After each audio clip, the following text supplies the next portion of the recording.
ആദ്യത്തെ സ്റ്റെപ്പ് ഒരു Daisy pattern ഉണ്ടാക്കുക എന്നതാണ്. ഒരു ഡെയ്സി പാറ്റേൺ എന്നുകൊണ്ട് ഉദ്ദേശിക്കുന്നത് ഒരു യെല്ലോ സെൻറ്റർ പീസിന് ചുറ്റും 4 വൈറ്റ് എഡ്ജ് പീസസ് പ്ലേസ് ചെയ്യണം എന്നതാണ്. ഒരു എഡ്ജ് പീസ് എന്നുകൊണ്ട് ഉദ്ദേശിക്കുന്നത് 2 നിറങ്ങളുള്ള ഒരു പീസാണ്. ഇത് നിങ്ങൾക്ക് സ്വയം ചെയ്യാൻ സാധിക്കുന്ന ഒരു സിമ്പിളായ പാറ്റേൺ ആണ്. എന്നിരുന്നാലും ഇതെങ്ങനെയാണ് ചെയ്യുക എന്ന് ഞാൻ കാണിച്ചു തരാം. ഓക്കെ, ആദ്യമായി ഞാൻ ശ്രദ്ധിച്ചത് ഈ ഒരു എഡ്ജ് പീസ് സോൾവ്ഡ് ആണ്. അപ്പോൾ ഞാൻ അടുത്ത എഡ്ജ് പീസ് സോൾവ് ചെയ്യാം. അടുത്ത എഡ്ജ് പീസ് ഞാൻ ഇവിടെ കാണുന്നു. ഇത് കറക്റ്റ്ലി സോൾവ്ഡ് ആണ്, പക്ഷേ ഇത് ഫ്ലിപ്ഡ് ആണ്. അതുകൊണ്ട് ഞാൻ ഒരു തവണ ഫ്രണ്ട് ഫേസ് ഇങ്ങനെ ടേൺ ചെയ്തിട്ട് ഇത് സാധാരണ പോലെ മുകളിലോട്ട് വയ്ക്കുന്നതാണ്. അടുത്തതായി ഞാൻ കാണുന്നത് ഈ എഡ്ജ് പീസാണ്. സോ ഇത് ഇങ്ങോട്ട് മുകളിലോട്ട് കൊണ്ടുവരണം. മുകളിലോട്ട് കൊണ്ടുവന്നാൽ ഈ എഡ്ജ് പീസ് തള്ളിപ്പോകുന്നതാണ്. അത് സംഭവിക്കാതിരിക്കാൻ വേണ്ടി ഈ എഡ്ജ് പീസ് സേഫായി പ്ലേസ് ചെയ്യുന്നു. എന്നിട്ട് ഈ മൂന്നാമത്തെ എഡ്ജ് പീസ് ഇവിടെ പ്ലേസ് ചെയ്യുന്നു. അവസാനമായി ഞാൻ കാണുന്ന എഡ്ജ് പീസ് ഇവിടെയാണ്. ഈ എഡ്ജ് പീസ് ഞാൻ വളരെ സുലഭമായി ഇവിടെ പ്ലേസ് ചെയ്യുന്നു. അങ്ങനെ നമുക്ക് ഒരു ഡെയ്സി പാറ്റേൺ ലഭിച്ചിരിക്കുന്നു. അടുത്തതായി ഒരു യെല്ലോ ക്രോസ് സോൾവ് ചെയ്യുക എന്നതാണ് നമ്മളുടെ ലക്ഷ്യം. അതിനായി ഓരോ വൈറ്റ് എഡ്ജ് പീസിൻ്റെയും അഡ്ജസ്റ്റൻ്റായ കളർ നോട്ട് ചെയ്യണം, ഗ്രീൻ. അപ്പോൾ അത് ഗ്രീൻ സെൻറ്റർ പീസിലോട്ട് മാച്ച് ചെയ്ത് കൊടുക്കണം. മാച്ച് ചെയ്തതിന് ശേഷം ഫ്രണ്ട് ഫേസ് 2 തവണ ഇങ്ങനെ ടേൺ ചെയ്യണം. ഇത് ബാക്കിയുള്ള 3 വൈറ്റ് എഡ്ജ് പീസസിനും ചെയ്ത് കൊടുക്കേണ്ടതാണ്. അടുത്തതായി നമ്മൾക്ക് ഈ എഡ്ജ് പീസ് നോക്കാം. ഇതിൻ്റെ അഡ്ജസ്റ്റൻ്റ് കളർ ബ്ലൂ ആണ്. സോ ഞാൻ അത് ബ്ലൂ സെൻറ്റർ പീസോട് മാച്ച് ചെയ്തതിന് ശേഷം 2 തവണ ടേൺ ചെയ്യുന്നു. അടുത്തതായി ഞാൻ കാണുന്ന വൈറ്റ് എഡ്ജ് പീസ് ഇതാണ്. ഇതിൻ്റെ അഡ്ജസ്റ്റൻ്റ് കളർ റെഡ് ആണ്. അതുകൊണ്ട് റെഡ് സെൻറ്റർ പീസുമായി മാച്ച് ചെയ്തതിന് ശേഷം 2 തവണ ഫ്രണ്ട് ഫേസ് ടേൺ ചെയ്യുന്നു. ഇത് ഞാൻ അവസാനത്തെ എഡ്ജ് പീസിനും ചെയ്ത് കൊടുക്കുന്നതാണ്. 4 എഡ്ജ് പീസസും സോൾവ് ചെയ്തതിനാൽ നമ്മൾക്ക് ബോട്ടം ലെയറിൽ ഒരു ക്രോസ് ലഭിക്കുന്നതാണ്. മാത്രമല്ല ഓരോ എഡ്ജ് പീസും അതിൻ്റേതായ റെസ്പെക്റ്റീവ് സെൻറ്റർ പീസസിനോട് അറ്റാച്ച്ഡ് ആയിരിക്കും.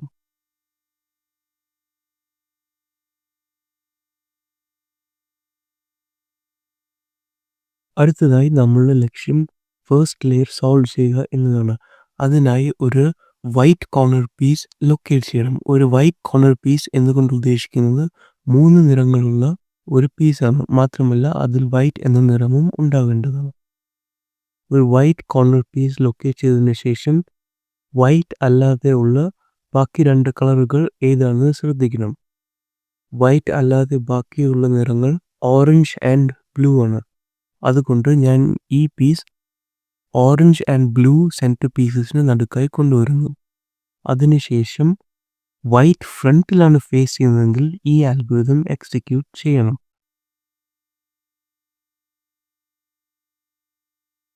ഈ ആൽഗോരിതമിനെ സെക്സി മൂവ് എന്നാണ് വിളിക്കുക. അടുത്തതായി ഒരു വൈറ്റ് കോർണർ പീസിൽ വൈറ്റ് വലതുവശത്തോട്ടാണ് ഫേസ് ചെയ്യുന്നതെങ്കിൽ എന്താ ചെയ്യേണ്ടത് എന്ന് നോക്കാം. വൈറ്റ് അല്ലാതെ ഉള്ള നിറങ്ങൾ ബ്ലൂ ആൻഡ് റെഡ് ആണ്. അതുകൊണ്ട് ഞാൻ ഈ പീസിനെ ബ്ലൂ ആൻഡ് റെഡ് സെൻറ്റർ പീസസിന് നടുക്കായി കൊണ്ടുവരുന്നു. വൈറ്റ് വലതുവശത്തോട്ടാണ് ഫേസ് ചെയ്യുന്നതെങ്കിൽ ഈ ആൽഗോരിതം എക്സിക്യൂട്ട് ചെയ്യുക. ഈ ആൽഗോരിതമിനെ ഇൻവേഴ്സ് സെക്സി മൂവ് എന്നാണ് വിളിക്കുക. അടുത്തതായി വൈറ്റ് മുകളിലോട്ടാണ് ഫേസ് ചെയ്യുന്നത്. മാത്രമല്ല വൈറ്റ് അല്ലാതെയുള്ള 2 നിറങ്ങൾ ചുമപ്പും പച്ചയുമാണ്. അതുകൊണ്ട് ചുമപ്പും പച്ചയുമായ സെൻറ്റർ പീസസിൻ്റെ നടുക്കായി ഈ പീസിനെ ഞാൻ കൊണ്ടുവന്നിരിക്കുന്നു. അതിനുശേഷം വൈറ്റ് മുകളിലാണ് ഫേസ് ചെയ്യുന്നതെങ്കിൽ നേരത്തെ പറഞ്ഞ സെക്സി മൂവ് 3 തവണ എക്സിക്യൂട്ട് ചെയ്യുക. 1, 2, 3. അങ്ങനെ എല്ലാ കോർണർ പീസസും സോൾവ് ചെയ്തതിനാൽ നമ്മുടെ ഫസ്റ്റ് ലെയർ സോൾവ് ആയിരിക്കുന്നു. അടുത്തതായി നമ്മൾക്ക് സെക്കൻഡ് ലെയർ എങ്ങനെയാണ് സോൾവ് ചെയ്യുക എന്ന് നോക്കാം.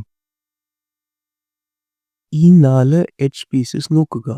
അതിൽ മഞ്ഞ ഇല്ലാത്ത ഒരു എഡ്ജ് പീസ് സെലക്ട് ചെയ്യുക. ഫോർ എക്സാമ്പിൾ, ഈ എഡ്ജ് പീസിൽ മഞ്ഞയില്ല, റെഡും ബ്ലൂവുമാണ് ഉള്ളത്.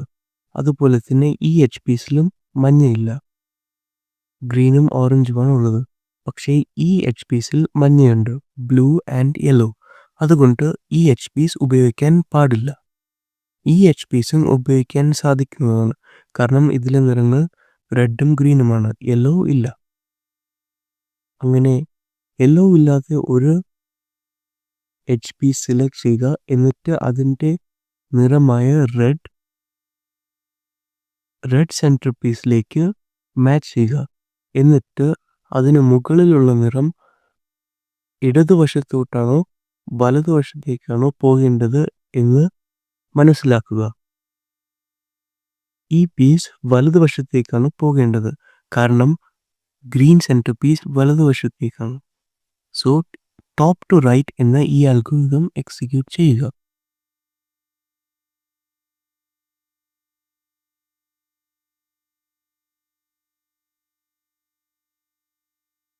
അപ്പോൾ ഇത് സോൾവ് ആകുന്നതാണ്. അടുത്തതായി ടോപ്പ് ടു ലെഫ്റ്റ് അൽഗോരിതം കാണിച്ചു തരാം. ഈ എഡ്ജ് പീസിൽ മഞ്ഞയില്ല, സോ അത് അതിൻ്റെതായ സെൻറ്റർ പീസിലോട്ട് ഞാൻ മാച്ച് ചെയ്യുന്നു. നീല നിറം ഇടതുവശത്തേക്കാണ് പോകേണ്ടത്, കാരണം നീല സെൻറ്റർ പീസ് ഇടതുവശത്തേക്കാണ്. അങ്ങനെ വന്നാൽ ടോപ്പ് ടു ലെഫ്റ്റായ ഈ അൽഗോരിതം എക്സിക്യൂട്ട് ചെയ്യുക.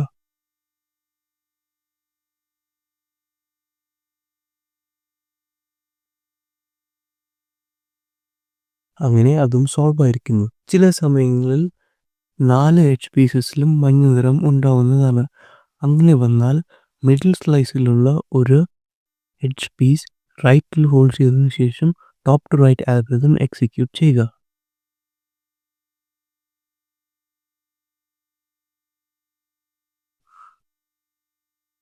അപ്പോൾ ആ എഡ്ജ് പീസ് ടോപ്പ് ഫേസിൽ വരുന്നതാണ്. അതിനുശേഷം എഡ്ജ് പീസ് കറക്റ്റ്ലി സെൻറ്റർ പീസിലോട്ട് മാച്ച് ചെയ്തതിനു ശേഷം പഴയതുപോലെ കണ്ടിന്യൂ ചെയ്യുക. അടുത്തതായി ഒരു യെല്ലോ ക്രോസ് സോൾവ് ചെയ്യുക എന്നതാണ് നമ്മളുടെ ലക്ഷ്യം. ആദ്യത്തെ കേസ് ഒരു ഹൂക്ക് എന്ന കേസാണ്. ഈ കേസാണ് നിങ്ങൾക്ക് ലഭിച്ചിരിക്കുന്നതെങ്കിൽ ഈ ഹൂക്ക് ടോപ്പ് ലെഫ്റ്റ് കോർണറിൽ ഹോൾഡ് ചെയ്തതിനു ശേഷം ഈ അൽഗോരിതം എക്സിക്യൂട്ട് ചെയ്യുക.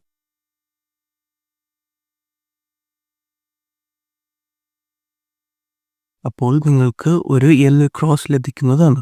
അടുത്ത കേസിൽ നിങ്ങൾക്ക് ഒരു ബാർ ആണ് ലഭിക്കുക.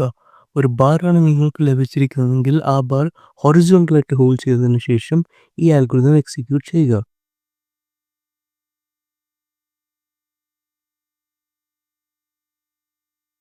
അപ്പോൾ നിങ്ങൾക്ക് ഒരു യെല്ലോ ക്രോസ് ലഭിക്കുന്നതാണ്. ചില സാഹചര്യങ്ങളിൽ നിങ്ങൾക്ക് ഒരു യെല്ലോ ഡോട്ട് മാത്രമാണ് ലഭിക്കുക. അങ്ങനെയാണെങ്കിൽ ആദ്യം ഹൂക്ക് അൽഗോരിതം എക്സിക്യൂട്ട് ചെയ്യുക.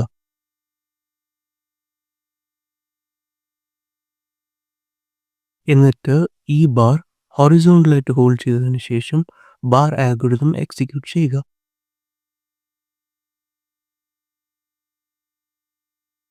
അപ്പോൾ നിങ്ങൾക്ക് ഒരു യെല്ലോ ക്രോസ് ലഭിക്കുന്നതാണ്. ഒരു യെല്ലോ ക്രോസ് സോൾവ് ചെയ്തതിനു ശേഷം നമ്മളെക്കൊണ്ട് സാധിക്കുന്നത്ര എഡ്ജ് പീസസ് അതിൻ്റെതായ സെൻട്രൽ പീസസിലോട്ട് മാച്ച് ചെയ്യാൻ ശ്രമിക്കേണ്ടതാണ്. ഇപ്പോൾ ഞാൻ 2 എണ്ണം മാച്ച് ചെയ്യാൻ ശ്രമിച്ചിരിക്കുന്നു. ഈ കേസാണ് നിങ്ങൾക്കുള്ളതെങ്കിൽ മാച്ച് ചെയ്ത 2 എഡ്ജ് പീസസ് റൈറ്റിലോട്ടും ബാക്കിലോട്ടുമായി ഹോൾഡ് ചെയ്തതിനു ശേഷം ഈ അൽഗോരിതം എക്സിക്യൂട്ട് ചെയ്യുക.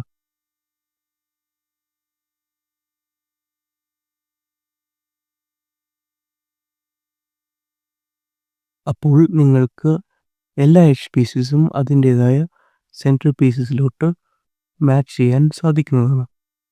ചിലപ്പോൾ 2 നിറങ്ങൾ ഓപ്പോസിറ്റ്സ് ആയിട്ടായിരിക്കും സെൻട്രൽ പീസിലോട്ട് മാച്ച് ആയിരിക്കുക. അതായത് ഇവിടെ ഉള്ളത് ഈ സെൻട്രൽ പീസിലോട്ടും അതിൻ്റെ ഓപ്പോസിറ്റായ ഇവിടെ ഉള്ളത് അതിൻ്റെതായ സെൻട്രൽ പീസിലോട്ടും മാച്ച് ആയിരിക്കും. ഇങ്ങനെ വന്നാൽ നിങ്ങൾ ഇത് ഏത് ഫേസിൽ ഹോൾഡ് ചെയ്താലും കുഴപ്പമില്ല, ഒരു തവണ ഈ അൽഗോരിതം ചെയ്തു കൊടുത്താൽ മതിയാവും.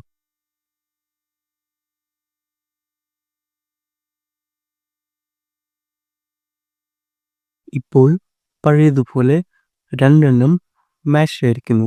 ആ മാച്ചായ രണ്ടെണ്ണം റൈറ്റിലോട്ടും ബാക്കിലോട്ടുമായി ഫേസ് ചെയ്തതിന് ശേഷം ഈ അൽഗോരിതം ഒന്നുകൂടി എക്സിക്യൂട്ട് ചെയ്ത് കൊടുക്കുക.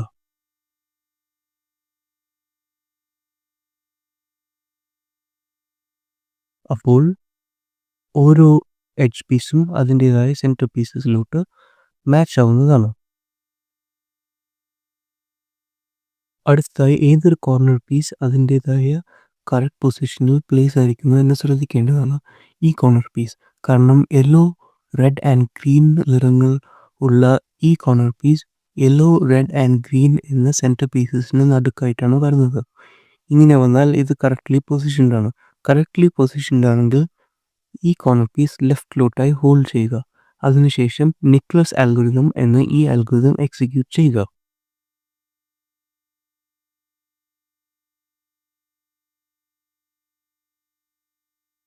എഡ്ജ് പീസസ് കറക്റ്റ്ലി പൊസിഷൻ ചെയ്തതിന് ശേഷം നിങ്ങൾ ശ്രദ്ധിക്കുന്നത് ചിലപ്പോൾ അത് സോൾവ് ആയിരിക്കാം എന്നതാണ്. അല്ലെങ്കിൽ ഒരെണ്ണം മാത്രം സോൾവ് ആയിരിക്കും. എനിക്ക് ഒരെണ്ണം മാത്രം സോൾവ് ആയിരിക്കുന്നു. സോ അത് ലെഫ്റ്റിലോട്ട് ഹോൾഡ് ചെയ്തതിന് ശേഷം വീണ്ടും ശ്രമിക്കേണ്ടതാണ്.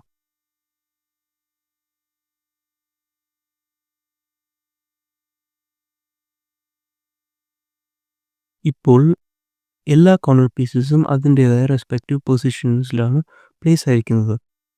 യെല്ലോ, ഗ്രീൻ ആൻഡ് റെഡ് ഉള്ള ഈ corner piece yellow, green, red ഉള്ള ഈ സെൻറ്റർ പീസസിന് അടുക്കാണ്. അതേപോലെ തന്നെ ഓരോ കോർണർ പീസസും അതിൻ്റെ കറക്റ്റ് പൊസിഷനിലാണ് പ്ലേസ് ആയിരിക്കുന്നത്. ചിലപ്പോൾ നിങ്ങൾക്ക് ഒരെണ്ണം പോലും സോൾവ് ആയിരിക്കില്ല. അങ്ങനെ വന്നാൽ ഞാൻ കാണിച്ച നിക്ലസ് അൽഗോരിതം ഒരു തവണ വെറുതെ എക്സിക്യൂട്ട് ചെയ്യുക. അപ്പോൾ ഒരെണ്ണം സോൾവ് ആയിരിക്കും. എന്നിട്ട് പഴയ പോലെ കണ്ടിന്യൂ ചെയ്താൽ മതിയാവും. അവസാനമായി നിങ്ങൾക്ക് ഇഷ്ടപ്പെട്ട ഒരു കോർണർ പീസ് റൈറ്റിലോട്ട് ഫേസ് ചെയ്തതിന് ശേഷം ഈ അൽഗോരിതം എക്സിക്യൂട്ട് ചെയ്യുക.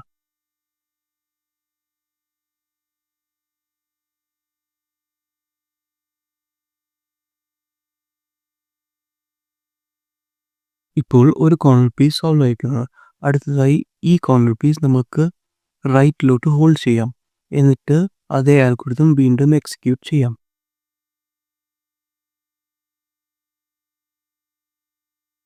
അതും സോൾവ് ആയിരിക്കുന്നു. അടുത്തത് നമുക്ക് ഇത് നോക്കാം.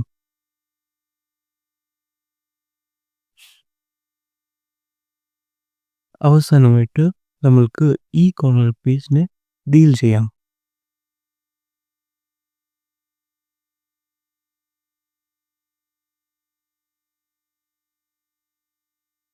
അങ്ങനെ നമ്മൾ നമ്മളുടെ റൂബിക്സ് ക്യൂബ് സോൾവ് ചെയ്തിരിക്കുന്നു.